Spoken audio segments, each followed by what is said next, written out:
On this super review, we'll take a look at the Ikko OH1. So here we've got another in-ear monitor headphone, but this one's got a couple of things interesting about it. One, the Ikko OH1 has a really interesting visual design. You'll see when I unbox it. I think this thing looks pretty cool, at least in pictures it looks cool. I don't know if it's gonna look that cool in person, but definitely it's got a unique look to it. The other thing that makes this interesting is it's a dual driver design, which it's a common configuration with a lot of in-ear monitors, and that's the configuration we've got here with the Ikko OH1. So that's not particularly interesting. What is interesting is that the dynamic driver is made out of titanium, or it says they claim it's a titanium driver. Which, okay, I don't know what that actually means for the sound. Typically the dynamic driver in a headphone like this is gonna be taking care of the low frequencies, so maybe they'll be a little bit punchier. And then the balanced armature driver in this thing is produced by a company called Knowles, which from what I understand is a company that produces BA drivers for a lot of really high-end audio equipment, including medical hearing aids, as well as musical devices, you know, high-end audio devices like this. I kind of have high expectations for this, partially because of, you know, those two things I mentioned, the dynamic titanium driver as well as the Knowles BA driver. I have a little bit of high expectations because of that. And then the other reason I've got high expectations is that this is not a cheap headphone. On Amazon right now, this is going for around 139 bucks, which is putting this thing into BGVP DMG territory. I think this thing has a cooler name. I think it looks maybe a little bit cooler, but we'll find out. Let's go ahead and open it up. We'll find out what you get inside the box of the Ikko OH1. Then I'll give it a listening test and I'll let you know. How does it sound? All right, how about that spin? That is a good spinning box, which is important. Let's do a quick tour around the box of the Ikko OH1 and first find out what we can about this headphone, but there's not much to learn here. So on the back of the box, we got a little bit of information. This is just letting us know that this is using that Knowles BA driver that I mentioned earlier, as well as it's got a 10mm dynamic driver in it, sensitivity of 106 decibels, which at some point I'm gonna figure out what that means. I roughly know what that means. I just don't contextually know what does 106 mean versus something else. But I know that plays into the impedance of 18 ohms, which is pretty standard for an in-ear monitor like this. And then the frequency range of 20 hertz to 40,000 hertz, which is, yeah, it's a pretty standard claim for this grade of in-ear monitor. Other than that, there is not much to learn. So let's go ahead and crack it open.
All right, we got the OH1 completely unboxed, and this is what you get. Well, except this, you don't get a copy of Erasure's The Circus. You should get a copy, but you don't get it with the OH1. What you do get, however, is you get some sweet paperwork. Actually, not much paperwork. You get like a registration card, and you get like a little technical specs card.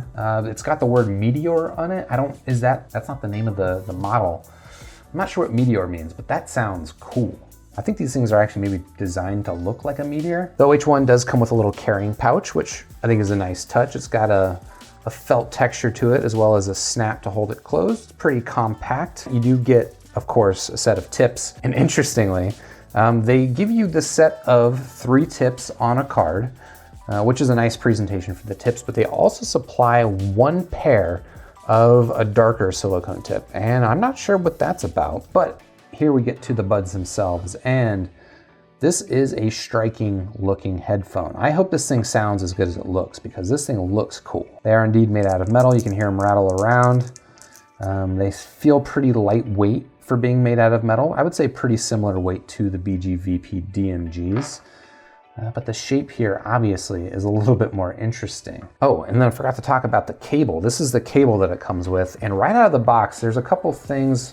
Well, there's one thing about this cable that I'm not a big fan of. On the cable from the Y connector up to the hooks, these wires are just kind of loosely, there's nothing surrounding this wire and it's not particularly tightly wound. So, not a big fan of that. That's not the best touch, but really what matters is how do these things sound? Because this cable, if I don't like this cable, I can replace it. If I don't like these, well then I have to replace those and that's a lot more expensive. So what I'm gonna go ahead and do is I'm gonna hook these up to my Walkman, run them against my reference library of music, listen to a little De La Soul, a little Michael Jackson, a little Erasure, maybe some Prince, a little bit of Sylvan Esso, a bunch of different types of music, and see how do the Ikko OH1s sound.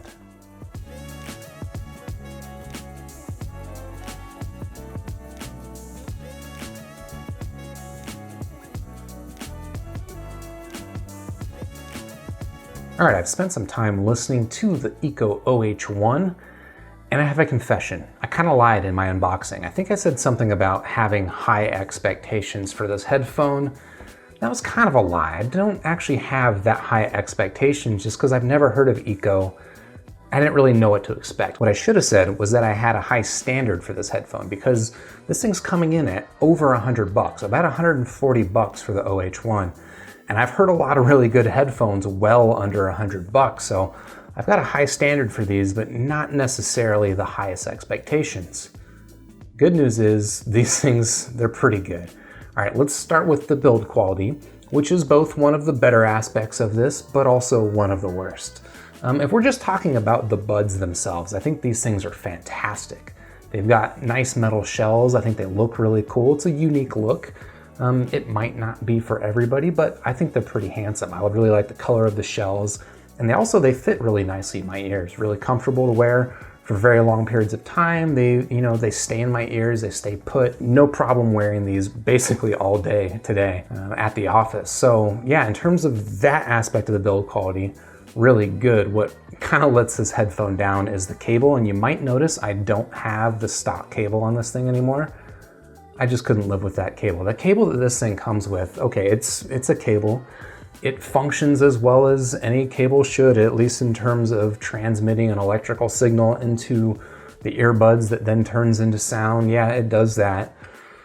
But other than that, man, it's just not a very good cable to handle. It's got this kind of a rubbery feeling to it. And then the worst part about it is that this part of the wire is just two wires kind of wound around each other, and they're very loosely wound.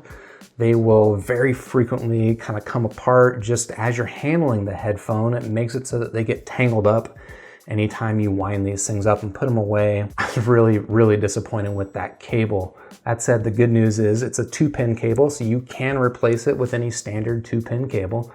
And that's what I've opted to do here. But then the truly impressive part of the Ikko OH1 is the sound quality, which is, again, like I didn't have the highest expectations for this headphone just because I've never heard of it before, but it sounds really good. And frankly, like I kind of wish it didn't sound that good because I don't know, I feel like I keep telling you guys that there's a bunch of really good sounding headphones, and at some point I gotta find one that doesn't sound that good or you're gonna stop believing me. But believe me, the OH1 sounds good. This is, in my opinion, definitely a step above any of the sub $100 headphones that I've been listening to, with maybe an exception for the T2 Pro and the Kodonguri Brass, which I think those two are punching way above their weight class. But in my opinion, this definitely hangs with the BG-VP DMG. Now, it's going for a different sound signature, and some people are still going to prefer the DMGs, but I think some people are also going to prefer the OH1. If I were to describe the sound, I would say it's generally a warm sound. It's got really good bass.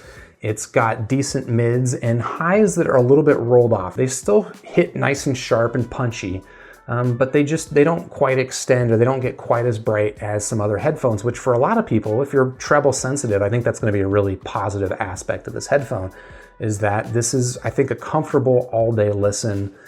It's still engaging, still very punchy, and again, it's a sharp, detailed sound. It just doesn't get quite up there in the upper frequencies the way that something like the T2 Pro or even the BGVP DMGBs directly versus the DMGs. I think that the DMGs have maybe a little bit more soundstage, a little bit more dynamics to them, but there's still really good separation on the OH1. It's just maybe a little bit more of a controlled sound, if I could describe it that way. It's definitely a more laid back listen, a little bit more controlled. I think the bass on this is tighter and it's not quite as all over the place. I feel like the DMG's bass it's got a lot of bass. If you're really into bass, you're gonna love the DMG. I'm not the biggest bass person, and so these things, I think they still have really strong bass, maybe even a little bit more bass than I generally like, but these to me are definitely a lot more controlled in the bass area than the DMGs. So if I were to rate the Ikko OH1s, I'd have to give it 4 stars out of 5. If I were just rating these buds and the sound, I'd give it a really solid 5 stars out of 5, but I have to take into consideration the cable, which is, it's not a good look. The cable's not great. The earbuds or the ear tips that they come with are pretty fine, pretty standard fare. The cable is just a big letdown. So for that, I'll give it 4 stars out of 5. If you're already planning to replace the cable like I have here, I think this is easily a 5-star sound, easily a 5-star build quality for the buds themselves. It's, again, it's that cable. I can't let them get away with that. So it's 4 stars out of 5 for me. I think there's some reasons here to get this instead of the BGVP DMG, depending on your personal listening preferences. Myself, I have a hard time picking between them. I do like the dynamics and the stage of the BGVP DMGs, but I like the control and the laid back listen of this. If you're interested in checking out the Ikko OH1, I do have links in the description down below. While you're down there, you can hit the like button for the video if you liked it. You can subscribe to the channel, and then I'll see you in the next super review.